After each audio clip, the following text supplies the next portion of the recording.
সূরা আল মুমতাহানা। বিসমিল্লাহির রহমানির রহিম। হে ঈমানদারগণ, যদি তোমরা আমার পথে জিহাদ করার জন্যে এবং আমার সন্তুষ্টি লাভের উদ্দেশ্যে জন্মভূমি ছেড়ে ঘর থেকে বেরিয়ে থাকো, তাহলে আমারও তোমাদের শত্রুদেরকে বন্ধু হিসেবে গ্রহণ করবে না। তোমরা তাদের সাথে বন্ধুত্ব করার চেষ্টা করো, অথচ যে সত্য তোমাদের কাছে এসেছে তারা তা মানতে অস্বীকৃতি জানিয়েছে। তাদের আচরণ হল, তারা রাসূলকে এবং তোমাদেরকে শুধু এই অপরাধে জন্মভূমি থেকে বহিষ্কার করে যে তোমরা তোমাদের রব আল্লাহর প্রতি ঈমান এনেছ।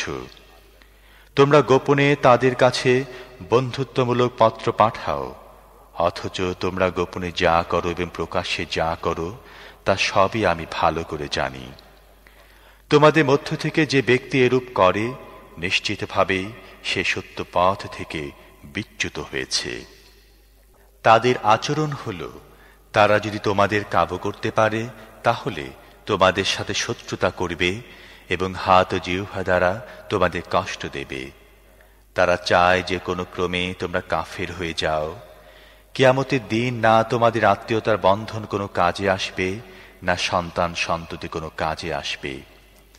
সেদিন আল্লাহ তোমাদের পরস্পর বিচ্ছিন্ন করে দেবেন, আর তিনি তোমাদের আমল বা কর্মফল দেখবেন।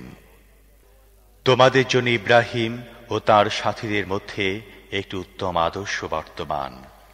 তিনি তার কওমকে স্পষ্ট ভাষায় বলে দিয়েছিলেন, আমরা তোমাদের প্রতি এবং আল্লাহকে ছেড়ে যেসব উপাস্যের উপাসনা তোমরা করে থাকো তাদের প্রতি সম্পূর্ণরূপে অসন্তুষ্ট। আমরা তোমাদের অস্বীকার করেছি। আমাদেরও তোমাদের মধ্যে চিরদিনের জন্য শত্রুতা ও বিদ্বেষের সৃষ্টি হয়ে গিয়েছে, যতদিন তোমরা এক আল্লাহর প্রতি ঈমান না আনবে। তবে ইব্রাহিমের তার বাপকে কথা বলা এর অন্তর্ভুক্ত নয়। আমি আপনার জন্যে অবশ্যই ক্ষমা প্রার্থনা করব, তবে আল্লাহর নিকট থেকে আপনার জন্য নিশ্চিত কোনো কিছু অর্জন করে নেয়া আমার আয়ত্তাধীন নয়। ইব্রাহিমের দোয়া ছিল, হে আমাদের রব, তোমার উপরে আমরা ভরসা করেছি, তোমার প্রতি আমরা রুজু করেছি, আর তোমার কাছে আমাদের ফিরে আসতে হবে। হে আমাদের রব, আমাদেরকে কাফেরদের জন্য ফিতনা বানিয়ে দিও না। হে আমাদের রব, আমাদের অপরাধসমূহ ক্ষমা করে দাও। নিঃসন্দেহে তুমি পরাক্রমশালী এবং জ্ঞানী। এসব লোকের কর্মপদ্ধতিতে তোমাদের জন্যে এবং আল্লাহ ও আখিরাতের দিনে প্রত্যাশী লোকদের জন্যে উত্তম আদর্শ রয়েছে। এ থেকে যদি কেউ মুখ ফিরিয়ে নেয় তাহলে আল্লাহ স্বয়ংসম্পূর্ণ ও প্রশংসিত। অসম্ভব নয় যে আজ তোমরা যাদের শত্রু বানিয়ে নিয়েছ, আল্লাহ তাআলা তাদেরও তোমাদের মধ্যে কোনো এক সময় বন্ধুত্ব সৃষ্টি করে দেবেন। আল্লাহ অত্যন্ত ক্ষমতাবান, আর তিনি ক্ষমাশীল ও দয়াময়। যারা দিনের ব্যাপারে তোমাদের সাথে লড়াই করেনি এবং বাড়ি ঘর থেকে তোমাদের তাড়িয়ে দেয়নি, তাদের সাথে সদ্ব্যবহার ও ন্যায় বিচার করতে আল্লাহ তোমাদের নিষেধ করেন না। আল্লাহ ন্যায় বিচারককারীদের পছন্দ করেন। আল্লাহ তোমাদেরকে শুধু তাদের সাথে বন্ধুত্ব করতে নিষেধ করছেন যারা দিনের ব্যাপারে তোমাদের সাথে লড়াই করেছে, বাড়ি ঘর থেকে তোমাদের তাড়িয়ে দিয়েছে এবং তোমাদেরকে তাড়িয়ে দেওয়ার ব্যাপারে পরস্পরকে সাহায্য করেছে। যারা তাদের সাথে বন্ধুত্ব করবে তারাই জালেম। হে ঈমানদাররা, ঈমানদার নারীরা যখন হিজরত করে তোমাদের কাছে আসবে তখন তাদের ঈমানদার হওয়ার বিষয়টি পরীক্ষা নিরীক্ষা করে নাও। তাদের ঈমানের প্রকৃত অবস্থা অবশ্যই আল্লাহ ভালো জানেন।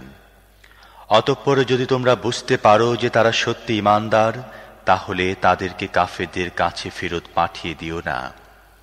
না তারা কাফেরদের জন্য হালাল, না কাফেররা তাদের জন্য হালাল। তাদের কাফের স্বামীরা তাদেরকে যে মোহরানা দিয়েছে তা তাদের ফিরিয়ে দাও। তাদেরকে মোহরানা দিয়ে বিয়ে করায় তোমাদের কোনো গুনাহ হবে না। আর তোমরা নিজেরাও কাফের নারীদেরকে নিজেদের বিয়ের বন্ধনে আটকে রেখো না। নিজেদের কাফের স্ত্রীদের তোমরা যে মোহরানা দিয়েছ তা ফেরত চেয়ে নাও। আর কাফেরা তাদের মুসলমান স্ত্রীদের যে মোহরানা দিয়েছে তাও যেন তারা ফেরত চেয়ে নেয়। এটি আল্লাহর নির্দেশ। তিনি তোমাদের সব কিছু ফায়সালা করেন। আল্লাহ জ্ঞানী ও বিজ্ঞ।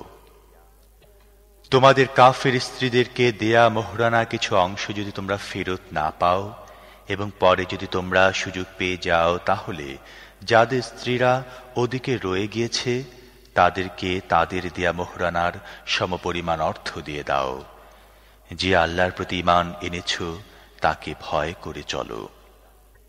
হে নবী, ঈমানদার নারীগণ যখন তোমার কাছে বায়াত গ্রহণের জন্য আসে এবং এই মর্মে প্রতিশ্রুতি দেয় যে তারা আল্লাহর সাথে কোনো কিছুকে শরীক করবে না, চুরি করবে না, জিনা করবে না, নিজেদের সন্তানদের হত্যা করবে না, সন্তান সম্পর্কে কোনো অপবাদ তৈরি করে আনবে না এবং কোনো ভালো কাজে তোমরা অবাধ্য হবে না, তাহলে তাদের থেকে বায়াত গ্রহণ করো এবং তাদের মাগফিরাতের জন্য দোয়া করো।